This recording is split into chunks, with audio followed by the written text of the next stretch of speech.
Hello बच्चों, welcome to विद्या महल।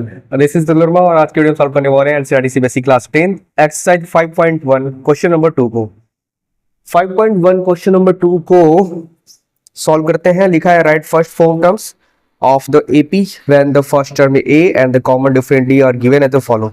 देखो भाई, कितने क्वेश्चन है? 5 क्वेश्चन है। सब में ए की वैल्यू दिया है, डी की वैल्यू दिया है। बोल रहा है कि अब आगे के 4 जो है टर्म्स को लिखने हैं। ठीक है, पहला क्वेश्चन देखो, ए दिया है 10 और डी की वैल्यू दिया है 10। ठीक है, तो देखो भाई, पहला तो हो जाएगा a1 इक्वल टू 10। पहला तो यही हो गया, क्या हो गया? 10 हो गया। अब देखो दूसरा निकालने क्या करेंगे, सब में बस डी जोड़ते जाना है। क्या देना है? डी जोड़ते जाना है अपने पिछले नंबर में। देखो डी की वैल्यू कितना दिया है? 10, तो डी 10 प्लस 10 कितना हो गया? 20 हो गया। कितने हो गए? 2, 4 निकालना है ना। a3 क्या हो जाएगा? a3 हो जाएगा तुम्हारा a2 प्लस डी, और a2 कितना आया है? 20। 20 में जोड़ो डी 10, कितना हो जाएगा? 30। ठीक है, अब a4 निकालो। a4 निकालने के लिए a3 में डी जोड़ेंगे।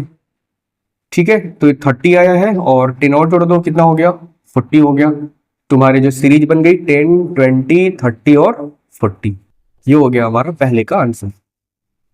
ठीक, इसके बाद सेकंड क्वेश्चन देखो क्या है।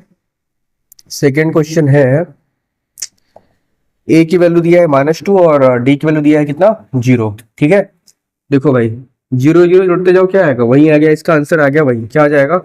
a1 तुम्हारा -2 हो जाएगा, a2 -2 में 0 जोड़ो, क्या आएगा? -2 ही आएगा। फिर a3, फिर -2 में फिर जोड़ो 0, क्या आएगा? वही आएगा।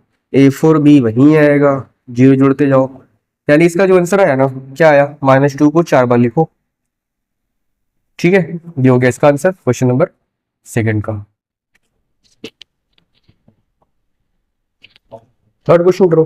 थर्ड क्वेश्चन में क्या लिखा है? ए दिया है 4 और डी दिया है -3 ना।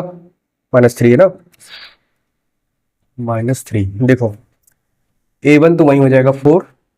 अब a2 क्या हो जाएगा? a2 में 4 में जोड़ दो, डी -3 जोड़ दो, कितना हो जाएगा? ये 4 -3 कितना हो जाएगा? एक प्लस एक माइनस बच जाएगा ना, तो 4 में जाएगा, कितना बचेगा? 1। a3 में क्या करेंगे? a2 में डी जोड़ दो, और a2 कितना आया था? 1, तो 1 में जोड़ो -3, माइनस प्लस क्या करेंगे? -3 में से कितना बचेगा? 2 बचेगा, -2 बचेगा। ठीक है, अब a4 निकाल दो। a3 में डी जोड़ना है इसमें, तो a3 कितना है? -2, और d कितना है? -3। कितना हो जाएगा ये? -5। -5 ही नहीं होगा?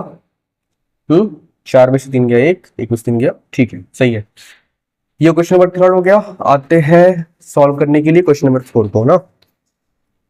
a दिया है -1 और d दिया है -1/2, नहीं 1/2 प्लस में है। देखो a1 तुम्हारा वही हो जाएगा, क्या हो जाएगा? -1 हो जाएगा। ठीक है, a2 क्या हो जाएगा?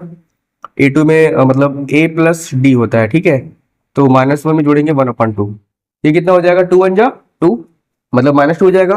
और -2 + 1 कितना हो जाएगा? -1/2 हो जाएगा। ठीक है, a3 निकालो। a3 क्या करेंगे? a2 + d, और a2 कितना है अभी -1/2, और d कितना है? +1/2। -1/2 1/2 कितना होता है? कट जाएगा, ये हो जाएगा 0। a4 निकाल दो। अब a3 में d जोड़ देंगे, और a3 कितना आया है? 0।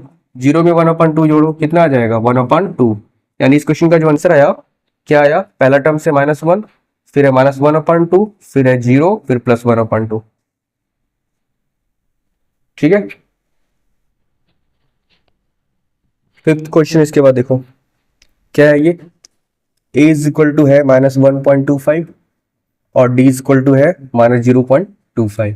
ठीक है, ये लास्ट क्वेश्चन है इसका। तो a1 तो वही हो जाएगा -1.25, a2 क्या हो जाएगा? -1.25, d जोड़ दो, d कितना है? -0.5 है। दोनों निगेटिव है, दोनों ऐड हो जाएगा, कितना हो जाएगा? 125 और 25 कितना होता है? 150, यानी 1.50 हो जाएगा। ठीक है, माइनस में आएगा ना, -1.50। अब a3 निकाल दो, क्या हो जाएगा? a2 + d जोड़ दो ना। a2 कितना है? -1.50 में d जोड़ दो, -0.25। 150 और 25 कितना होता है? 175, ये हो जाएगा -1.75। a4 निकालने के लिए a3 में d जोड़ेंगे, और a3 आया है -1.75 और d है -0.25। 175 25 कितना होता है? 200, यानी -2.00 आएगा इसका आंसर। यानी सीरीज क्या आ गई हमारी? सीरीज आ गई तुम्हारा -1.25 और 1.50 माइनस में -1.75 और -2.00। ठीक है, ये हो गया हमारा क्वेश्चन का आंसर। तो आशा करता हूँ सोल्यूशन समझ में आया होगा। ठीक है, वीडियो अच्छा लगे तो वीडियो को प्लीज लाइक करिएगा, और कोई भी कंफ्यूजन है तो कमेंट जरूर बताइएगा, और चैनल पर नया है तो चैनल को प्लीज सब्सक्राइब कीजिएगा। मिलते हैं नेक्स्ट वीडियो में नेक्स्ट क्वेश्चन के साथ, तब तक के लिए थैंक यू सो मच।